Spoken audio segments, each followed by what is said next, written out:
Olá, então vamos continuar aqui, ó. Semana 3 e 4 do PET 1 para os terceiros anos do ensino médio.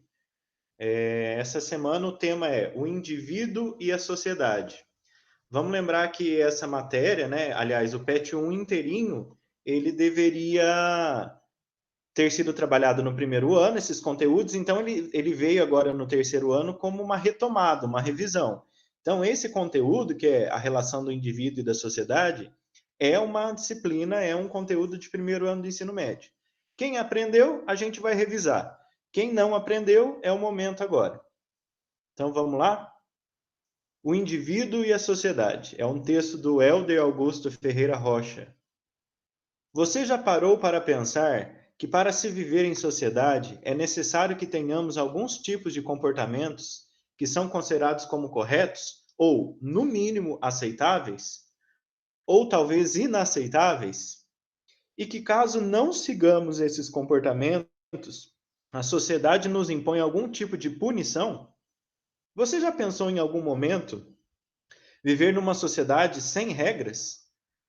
Você acredita ser possível que vivamos dessa maneira, sem nenhuma regra? Você considera as normas e regras sociais importantes? Que tipo de normas e regras sociais você segue? Você já infringiu alguma regra ou teve algum comportamento que foi mal visto? Somos nós que criamos as regras ou elas já vêm prontas? As normas e regras sociais não mudam nunca? Quanto aos padrões sociais, quem os estabelece? Que padrões sociais você consegue visualizar na sociedade? Bom, a vida em sociedade exige que os indivíduos se orientem conforme os comportamentos e valores socialmente instituídos. Então, ó, comportamentos e valores socialmente instituídos em cada cultura e momento histórico. Vamos grifar isso aqui que é importante. Aqui a gente está falando um pouquinho daquele processo de socialização que a gente viu em aulas anteriores, lembra? Que quando a gente nasce, a gente vai adquirindo certos conhecimentos, vai aprendendo certos comportamentos e vai trazendo para a gente os valores, né, que os nossos pais ou aquelas pessoas que nos educaram foram nos ensinando. Então, já vem a resposta da primeira pergunta aqui, né? Você as criou ou elas já vêm prontas? A maior parte das regras já vinham prontas. A gente aprendeu o que podia fazer, o que não podia, como se comportar, como não se comportar. Continuando aqui.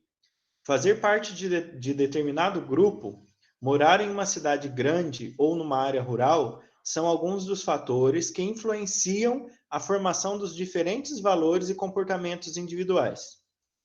Graças à sua força e alcance, essa influência pode ser interpretada como limitadora da individualidade humana. Lembra que o tema da nossa aula é o indivíduo e a sociedade? Então, até que ponto o indivíduo tem liberdade e até que ponto ele realmente é livre e até que ponto a sociedade não deixa ele ser livre ou tira parte da liberdade dele? É mais ou menos essa discussão que está rolando até aqui. Graças à sua força e o seu alcance, essa influência pode ser interpretada como limitadora da individualidade humana. Ok. Você consegue entender a força com que os padrões sociais se impõem aos indivíduos quando decide ir na contramão ou contra esses padrões, né? Um bom exemplo disso seria quando um menino recusa o sonho de ser um jogador de futebol e sonha em ser bailarino. Ou mesmo quando uma menina se orgulha do seu corpo fora dos padrões estabelecidos, como um corpo magro ou depilado. Quando se quebra uma regra ou se transgride a lei, a sociedade prontamente aciona meios de coerção social, ou seja, a influência que a sociedade tem em determinar certos comportamentos. Coerção, gente, tem a ver com obrigação, levar a pessoa forçadamente a seguir determinado caminho, tá? Que podem ir de uma simples repreensão até a privação de liberdade. Ou seja, essa coerção, vamos entender entre aspas, essa punição, essa força que a sociedade exerce sobre a gente, ela pode se manifestar de diversas maneiras. De uma maneira simples, chamar atenção, uma olhada torta, ou até mesmo você pode ser preso, né? Depende da regra que você descumpre, você só chamam a sua atenção ou só olham torto para você. Agora, dependendo da regra que você descumpre, se for mais grave, aí você pode até perder sua liberdade, você pode ir preso. Em algumas culturas, em alguns países, você perde a vida, né? Porque existe pena de morte. Então, eu quero que vocês entendam que essa coerção social, ela pode ser simples, mas ela pode gerar uma consequência bem grave. Continuando aqui, um bom exemplo de coerção social que se apresenta é que, se uma instituição de ensino estabelece horários de chegada e tolerância máxima, quem não seguir poderá ser impedido de entrar na escola, ou mesmo assinar uma ocorrência, ou ter que aguardar o próximo horário para entrar na sala, ou ambas as coerções juntas.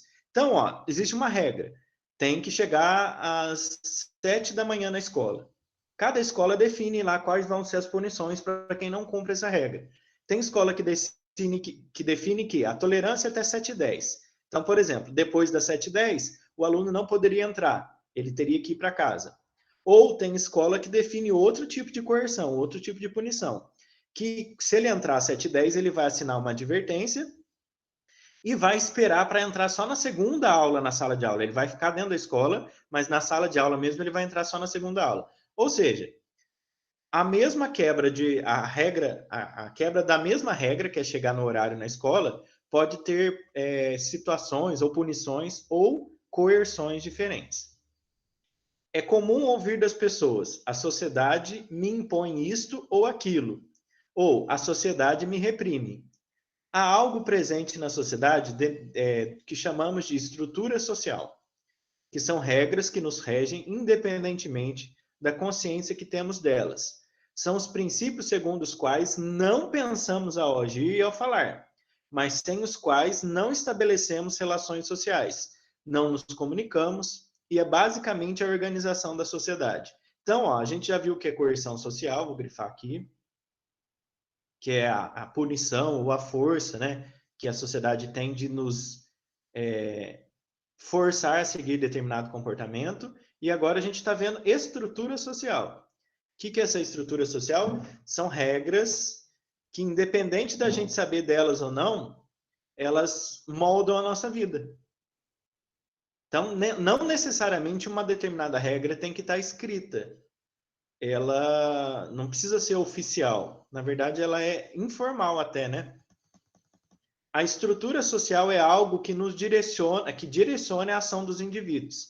Estabelece aos indivíduos que ajam conforme certos comportamentos e valores, mas, ao mesmo tempo, seu funcionamento ou transformação é fruto da ação individual. Então, ó,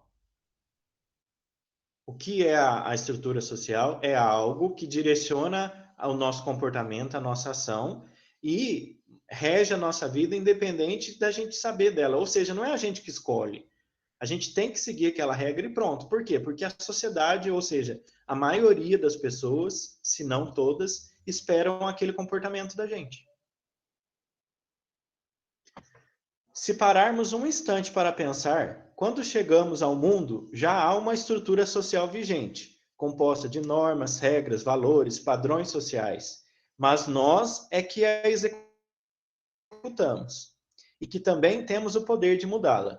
Nenhum de nós está simplesmente determinado em nosso comportamento por um determinado contexto. Possuímos e criamos nossa própria individualidade. Então podemos ser sujeitos, agentes de mudança e transformações da sociedade, pois a estrutura social de que estamos dialogando não impacta a todos da mesma forma. Há estruturas sociais que favorecem um em detrimento de outros. Galera, ó, nesse parágrafo aqui dá para a gente entender uma coisa.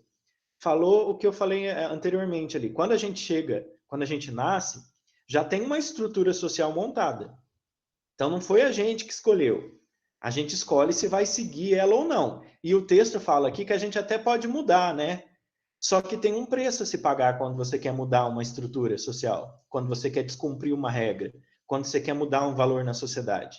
E esse preço pode ser baixo, baixo que eu digo é simples, ou pode ser alto.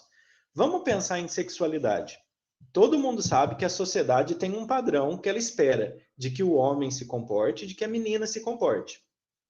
Então, a menina deve ser meiga, deve ser doce, deve ser educada. Quando a menina fala palavrão, ou quando alguém vê uma menina fumando ou bebendo, bêbada, o que se diz? Nossa, aquilo lá não é papel de menina. Que coisa feia, nem parece mulher. Ou seja, como se a mulher não pudesse ter esses comportamentos de falar palavrão, de fazer piada maliciosa, ou de fumar, de beber, porque ela nasceu para ser educada, para ela ser doce e meiga. E o menino, se espera que ele tenha um comportamento masculinizado, né? Que ele fale palavrão, que ele pegue todo mundo, que ele se dê bem nos esportes, principalmente no futebol. Se o menino quer quebrar essa regra, aí ele é um menino educado. O que falam dele, gente? Questionam a sexualidade do menino, porque o homem não nasceu para ser meigo, educado, carinhoso. Então, é isso que eu estou querendo dizer para vocês, é isso que o texto está querendo falar. Existem padrões. A menina é meiga e não pode ser agressiva. E, de outro lado, o menino tem que ser mais extrovertido, mais agressivo no sentido de as suas atitudes, aquilo que ele fala, ele tem mais liberdade. E se o menino é muito educado ou muito meigo, chegam até a questionar a sexualidade do menino. Como também podem questionar a sexualidade da menina se ela for diferente do padrão. O que eu estou querendo dizer com esses exemplos? A gente pode romper com as regras? A gente pode romper com a estrutura social? Pode. Só que tem um preço a se pagar.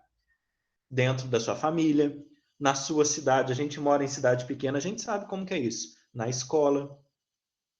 Continuando aqui. Por falar nisso, há também o chamado padrão social. Mais uma palavra em negrita aí pra gente. Que é construído tendo por base as escolhas feitas por indivíduos que levam em conta as opiniões e crenças dos outros. Os padrões sociais variam conforme as opiniões e crenças compartilhadas pelos indivíduos ao longo da história, assim como as diferentes maneiras de se vestir adotadas pelas diferentes ou diversas gerações.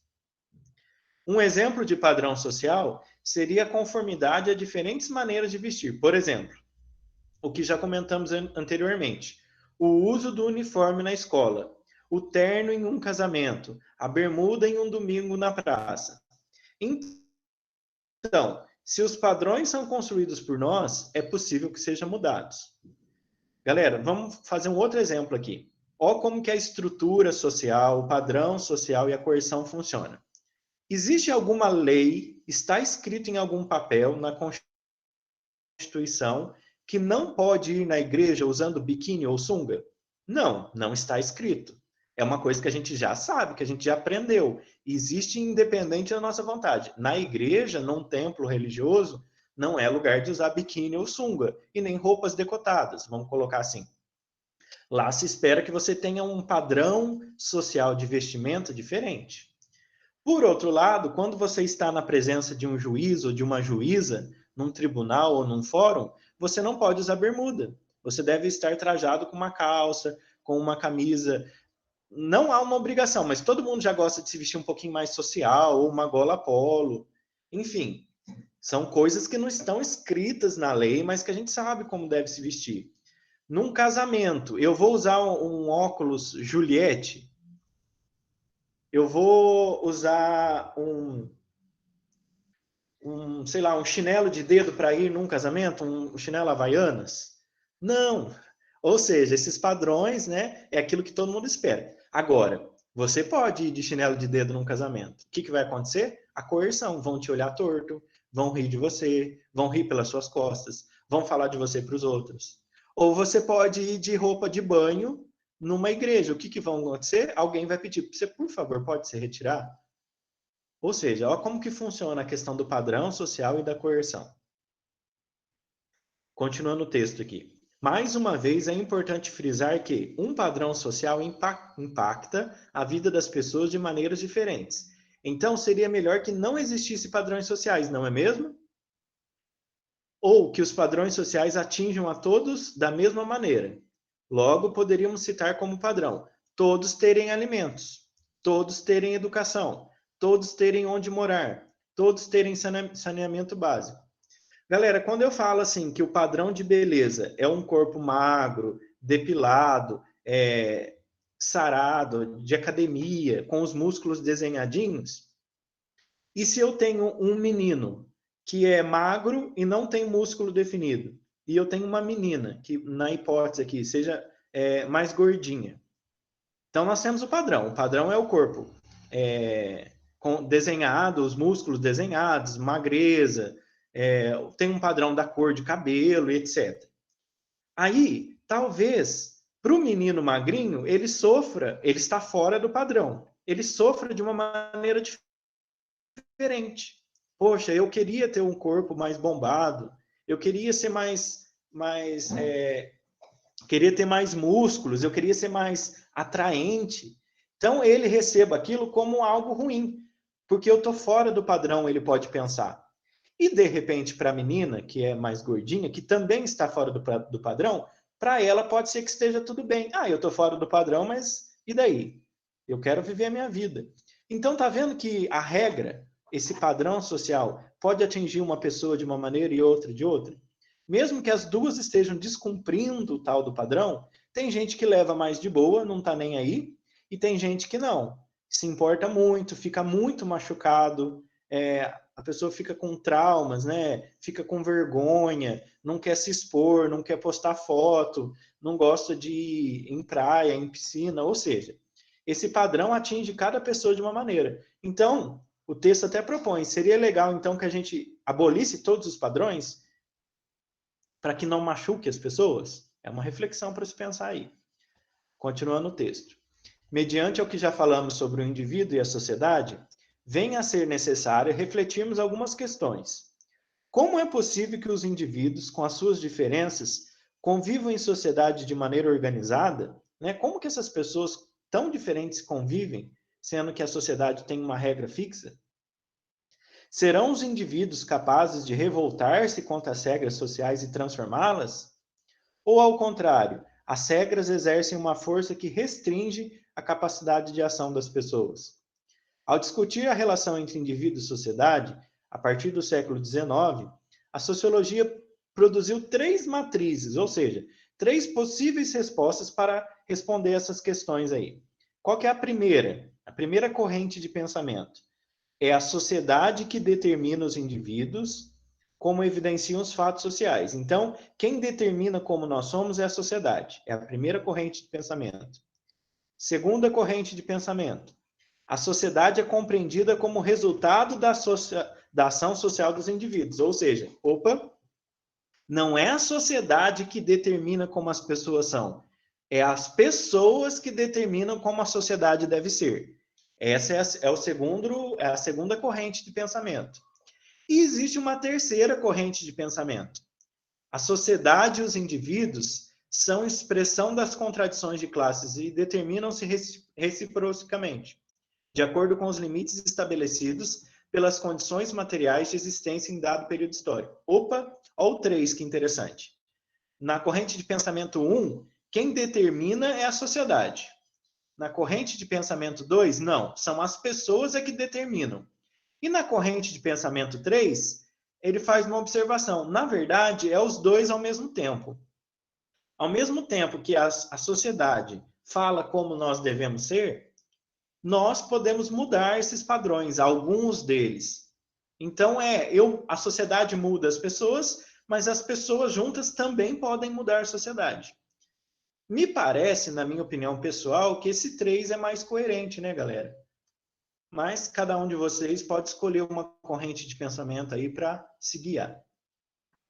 Cabe aqui ressaltar que o esquema acima será trabalhado posteriormente. Cada uma dessas respostas se vincula a uma tradição específica do pensamento social, que forma a sociologia clássica, e serão apresentadas na visão de pessoas que estudam esse tema, como o Emile Durkheim, o Max Weber e o Karl Marx.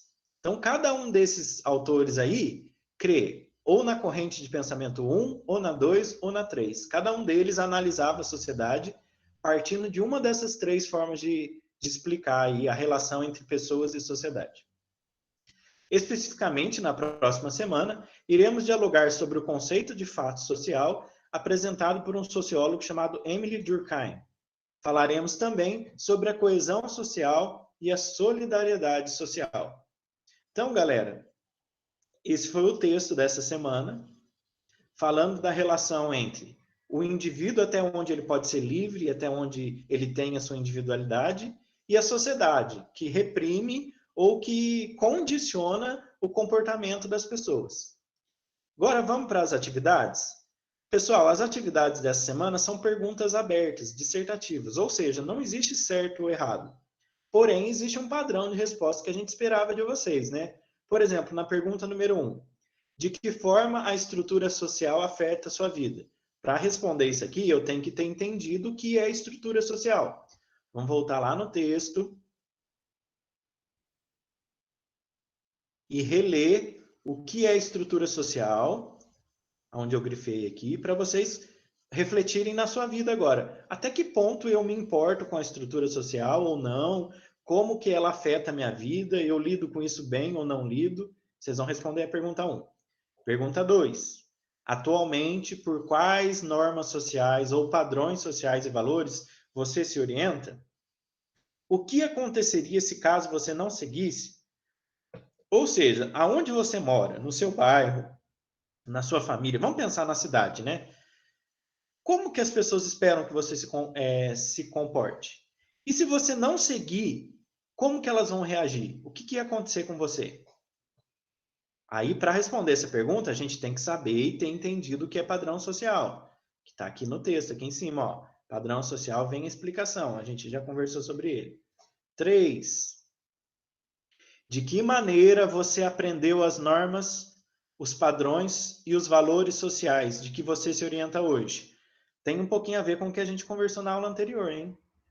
Da questão da socialização lá. Como que a gente aprendeu esses valores?